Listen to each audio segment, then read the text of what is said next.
Hello बच्चों, let's read the question. The question says the following statement are true under certain conditions. Mention the condition in each case in a few words.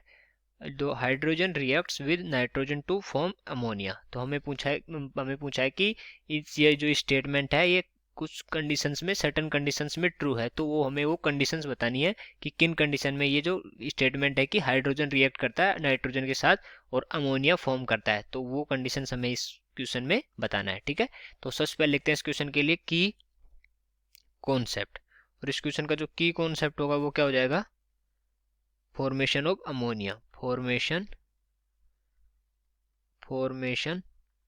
Of ammonia, formation of ammonia, ये हो जाएगा इस question के लिए की concept. अब हम देखते हैं कि अमोनिया कैसे फॉर्म होता है। तो सबसे पहले तो लिखते हैं इसकी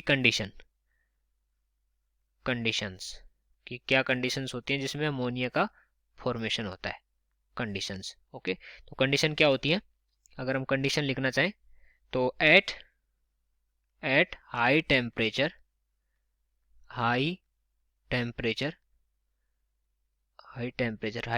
कितना, लगभग 500 to 550 degree Celsius, 500 to 550 degree Celsius, ये हो गया हमारा high temperature. Okay, and high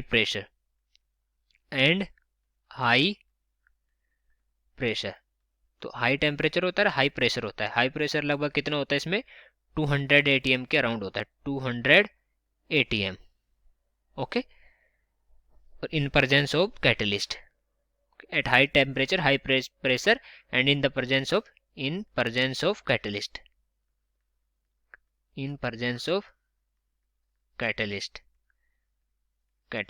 और कैटलिस्ट बहुत सारे होते हैं, जैसे कि हम देखें तो जैसे हम क्या ले सकते हैं, Fe भी ले सकते हैं, Fe। ओके, तो Fe कैटलिस्ट, Fe भी इसमें यूज होता है।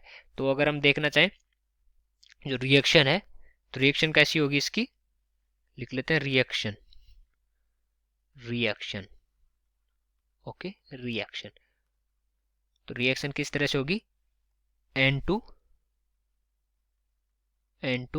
प्लस 3H2 क्या बनाएगा यहाँ से, 2NH3, राइट। तो यहाँ बन गया ये हमारा अमोनिया, इसको बोलते हैं हम अमोनिया, ये बन गया हमारा अमोनिया। और कैटलिस्ट कौन सा लिया हमने यहाँ पर, Fe। ओके, तो ये होती है इसकी रिएक्शन। क्लियर, रिएक्शन किस पे हो रही है, हाई टेम्परेचर पे और हाई प्रेशर पे। तो ये था हमारा question. So I hope you understood it well. Best of luck.